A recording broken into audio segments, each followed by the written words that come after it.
जन की लाज रखो शंभु सुतवारे, कामना को पूर्ण करूं जाऊं बलिहारे, कामना को पूर्ण करूं जाऊं बलिहारे।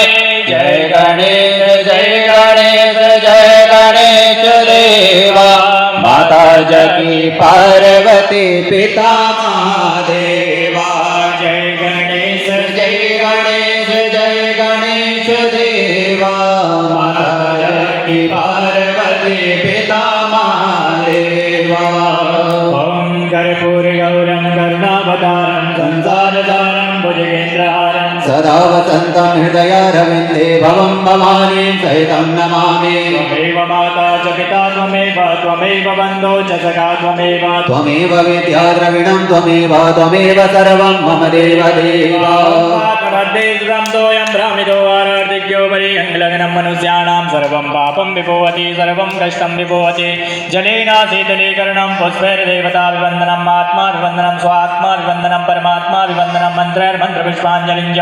ॐ जज्ञेन जज्ञमयन्त देवास्तानि धर्माणि वर्तमान्यासन्न देहनागं महिमानः सजन्त यत्र पूर्वैषाद्याः शान्तिदेवाः। ॐ राजाधिराजाय प्रसय्यसायिने नमो वयं वैष्णवाय कुर्महे समे कामान् कामकामाय मह्यं कामेश्वरूपेश्वरनो ददातु कुबेराय वैष्णवाय महाराजाय नमः।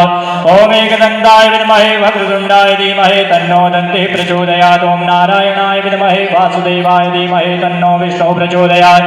ॐ कात्यायनी च विद्महे कन्याकुमारी च धीमहि तन्नो शक्तिः प्रचोदयात्। ॐ भागीरथी च विद्महे जन्मपुत्री च धीमहि तन्नो गङ्गे प्रचोदयात्। ॐ तत्पुरुषाय विद्महे महादेवाय धीमहि तन्नो रुद्रः प्रचोदयात्। ॐ नन्दनन्दनाय विद्महे देवकी गर्भाय धीमहि तन्नो बालकृष्णः प्रचोदयात्। आप सभी नियम अनुशासन में बंधी रहेंगी।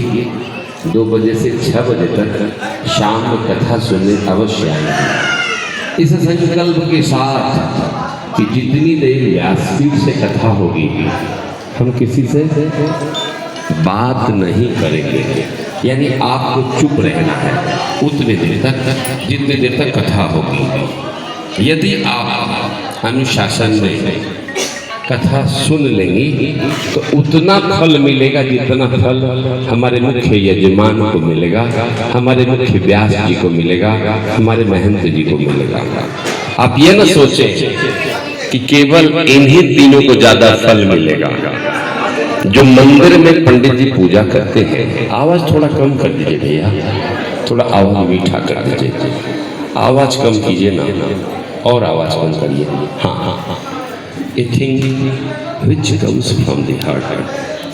कोई चीज है जो कि दिल से आती है and goes to the heart, और जाके एकदम दिल तक जाती है। It called devotion, भक्ति है वो।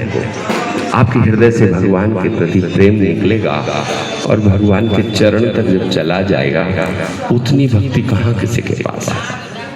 महंत जी मंदिर में माता जी की आरती करते हैं, दूर से कोई मन ही मन प्रणाम करता कि हे माँ, इस जन्म में तो उतना पुण्य नहीं हुआ कि हम भी आरती कर सकें, लेकिन मेरा प्रणाम ही स्वीकार कर लेना। माई उसी में खुश हो जाती कि वाह, उसने मुझे याद तो किया। बहुत मजेदार गप है कि एक 20 साल तक मौलाना ने 5 बार नमाज अदा किया। आकाशवाणी हुई के मुल्ला 5-5 बार नमाज अदा किए हो, तुम्हारे नमाज को खुदा ने नाकबूल कर दिया। वो मियाँ जी उठ के लगे नाचने। बोले नाच क्यों रहे हो? बोले स्वीकार हुआ चाहे नहीं हुआ, कबूल हुआ चाहे नहीं कबूल हुआ। हम 20 साल से नमाज अदा कर रहे थे, मेरे मालिक परवरदिगार ने देखा तो बस भगवान खुश हो गए। बोले तो परीक्षा में तुम पास हो गए। परीक्षा 3 घंटे की होती है, 2 मिनट में धैर्य धारण, धैर्य से अधीर नहीं होना है। नाव पे चढ़ते हैं ना, तो जब तक दूसरा किनारा नहीं आए बीच में नहीं उतरेंगे। जब भी पंडित जी पूजा कराएं, मंत्र बोलना शुरू करेंगे, आहा, व्यास के रूप में व्यास भगवान आएंगे और अब दूर से भी प्रणाम कर लेंगे कि व्यासाय विष्णु रूपाय व्यास रूपाय विष्णवे नमो वै ब्रह्मनिधये वासिष्ठाय नमो नमः उतना फल मिलेगा जितना फल आप हम अमृत दे देते हैं और आप इस अमृत कथा को मुझे सुना दीजिए।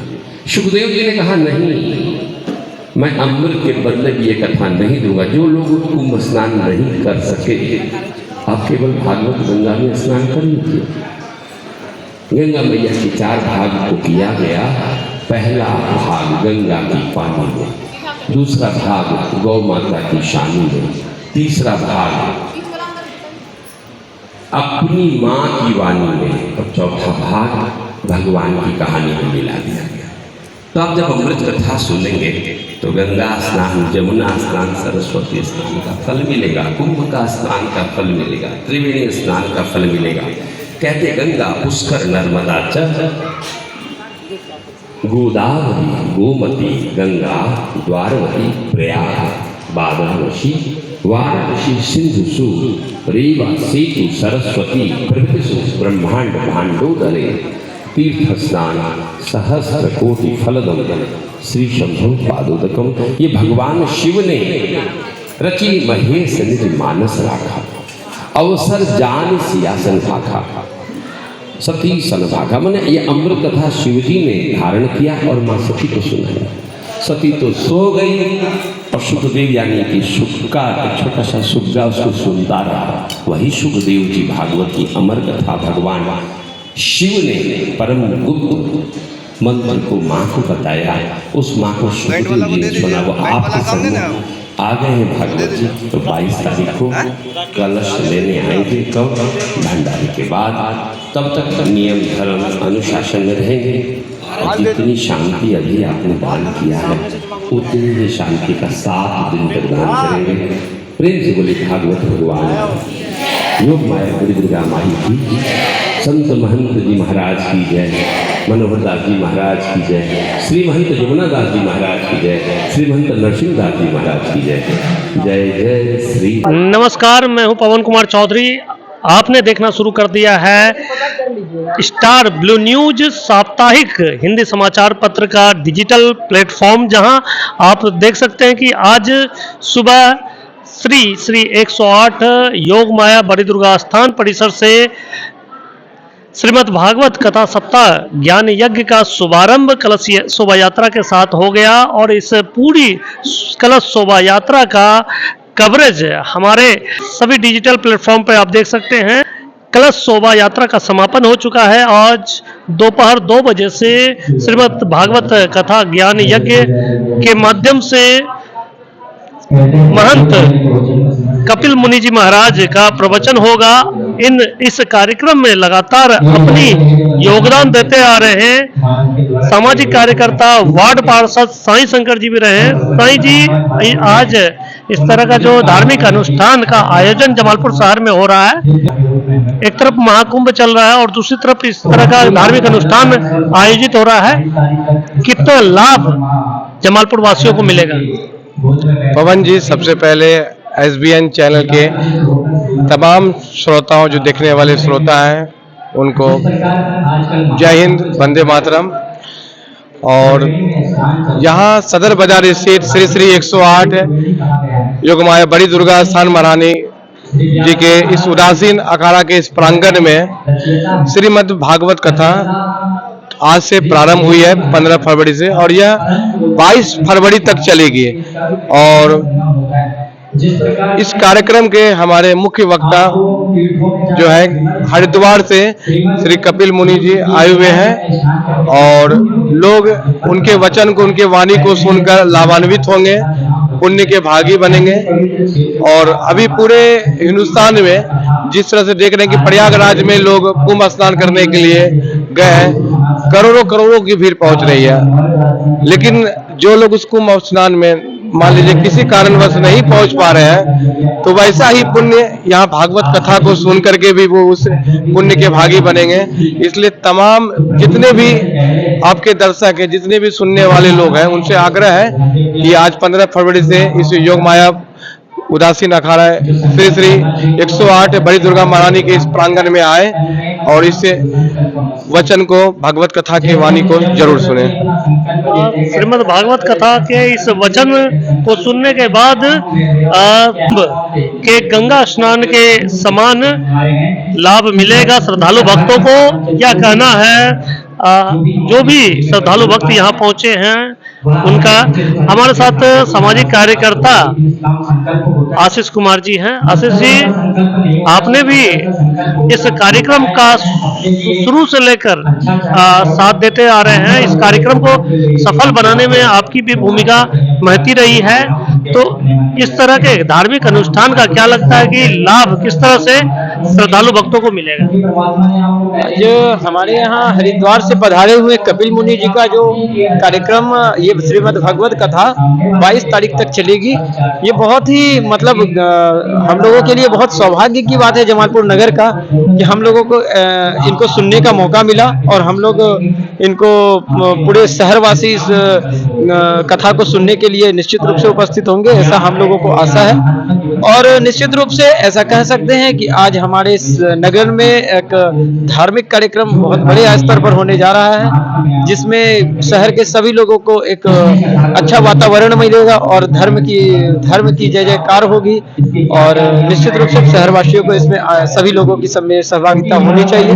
और यह मंदिर समय समय पर कुछ ना कुछ कार्यक्रम कराती रहती है, इसलिए ये बहुत ही सौभाग्य की बात है हमारे लिए कि हम लोग जमालपुर नगर में इस कार्यक्रम को देखने आएंगे। जमालपुर शहर में बड़ी दुर्गा स्थान के नाम से प्रसिद्ध श्री 108 योगमाया उदासीन अखाड़ा आश्रम के द्वारा समय समय पर इस तरह के धार्मिक अनुष्ठान का आयोजन किया जाता रहा है। और इसी कड़ी में एक तरफ जहां महाकुंभ प्रयागराज में आयोजित किए जा रहे हैं, तो दूसरी ओर स्थानीय श्रद्धालु भक्तों को कुंभ का लाभ दिलाने की उद्देश्य से श्रीमद् भागवत ज्ञान सप्ताह, श्रीमद् भागवत कथा ज्ञान यज्ञ का आयोजन किया जा रहा है। और 2 बजे दोपहर से इस श्रीमद् भागवत कथा ज्ञान यज्ञ में आप भी सम्मिलित हो सकते हैं। हमारे चैनल की ओर से फेसबुक पर लाइव चलाया जाएगा। आप फेसबुक के माध्यम से भी इस श्रीमद् भागवत कथा ज्ञान यज्ञ का लाभ ले सकते हैं। तब तक के लिए आप बने रहे हमारे साथ। हमारे सभी डिजिटल प्लेटफॉर्म पर आप इस कार्यक्रम का लाभ ले सकते हैं। धन्यवाद।